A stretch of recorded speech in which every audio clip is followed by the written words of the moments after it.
E o tema da nossa lista 21 é o pré-modernismo. Nós sabemos que ele não se fixou como uma escola literária, tá? Embora ele tenha sido considerado como um período de transição, né, entre o realismo-naturalismo e o modernismo que inicia na Semana de Arte Moderna de 1922, tá? Então nós temos aí de 1908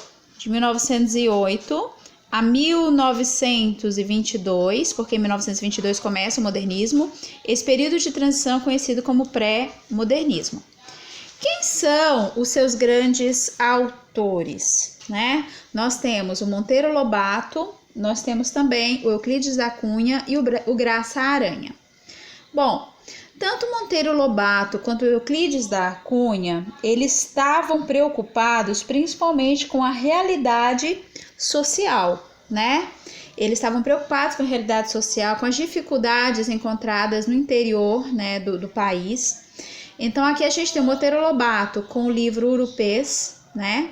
Que na verdade é um livro que tem um monte de contos, cujo conto principal é Urupês, que apresenta aquele personagem, o Jeca Tatu, né, como matuto que vive nas terras dos outros e que acaba não plantando, não capinando, não produzindo.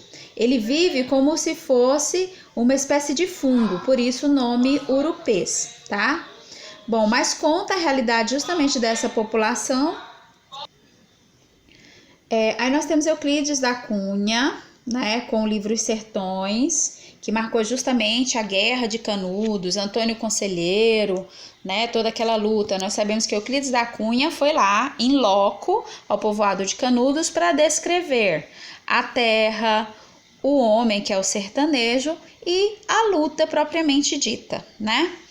Então, ele acabou, uma temática comum entre Monteiro Lobato e Euclides da Cunha nesse período, tá? Desses escritores pré-modernistas, que eles vão problematizar a realidade cultural e social do Brasil, que é abandonado pelas políticas públicas, que é abandonado pelo governo. Então aqui aparece o sertanejo, que embora feio, mas no momento da luta, ele ressurge como um titã. Inclusive foi assunto e tema nosso no início do ano, quando a gente ainda estava com as aulas presenciais. E aí nós temos um outro autor também da prosa, né, pré-modernista, que é o Graça Aranha com Canaã.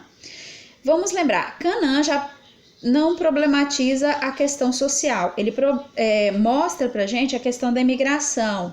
Ele vai ter os personagens Milkau e Lentz, que são imigrantes alemães, embora antagônicos, né? O Milkau, ele é da paz, da tranquilidade. Já o Lentz, ele acredita que tudo é conquistado na base da guerra. O Lentz é extremamente racista, né? Tem muito preconceito, é uma pessoa muito dura. É aquele livro que nós analisamos no início do ano, que existe uma menina, uma mocinha, em que ela engravidou, né, do seu namorado, que seria seu suposto marido, mas ele a abandona. E a dona da casa, achando que ela estava grávida do seu marido, e não era, porque ela não tinha o caso com o marido da dona da casa, mas ela decidiu mandá-la embora. Aquela que teve um bebezinho e os porcos comeram. Vocês devem lembrar desse livro que a gente viu. Então aqui a gente tem a temática voltada então para a imigração, entrada de imigrantes aqui no Brasil. Vamos lembrar que em 1908 houve a entrada, né, a abertura dos portos aqui no Brasil. Eles queriam embranquecer o Brasil, como eles diziam, tá? Então deu para identificar bem, né, esses autores aqui, então, da prosa pré-modernista. Bom, como eu já disse anteriormente, né, o pré-modernismo não se fixou como uma escola literária, não, tá? Mas ele funcionou como o quê? Como uma antecipação da estética e da temática modernista. Vamos lembrar que a temática modernista é o quê? A problemática social, a crítica social, não é isso? Voltada principalmente mostrando que existe uma polarização, né, da riqueza, tá? Bom, agora, ela também é tida como uma literatura de transição, por quê? Porque ela não teve princípios estéticos pré-estabelecidos, não.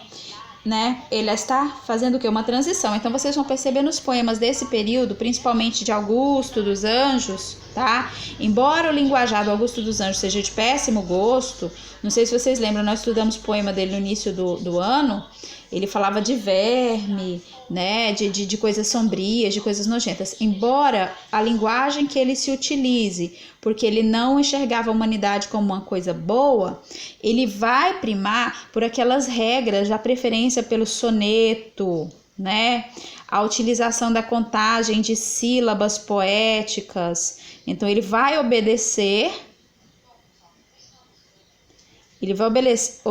às regras, né? O pré-modernismo vai obedecer às regras justamente do simbolismo, do realismo lá, simbolismo, e parnasianismo.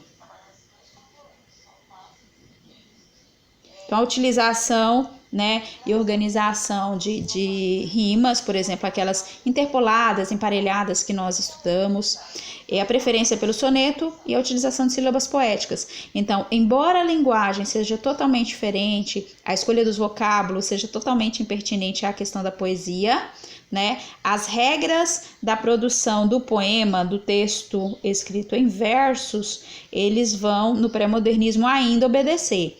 Essas regras só vão ser quebradas quando o modernismo em 1922 for iniciado.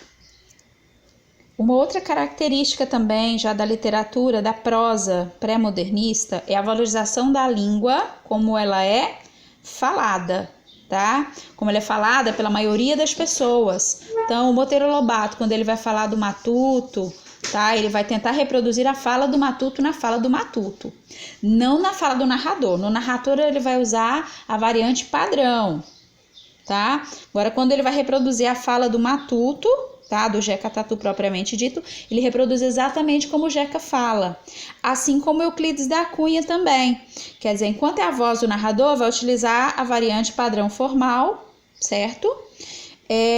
Só que quando chega a fala de algum sertanejo, do próprio Antônio Conselheiro ou outro sertanejo qualquer, ele vai reproduzir exatamente como esse sertanejo fala, tá? Então aqui a gente terminou essa revisãozinha rápida aí sobre o pré-modernismo.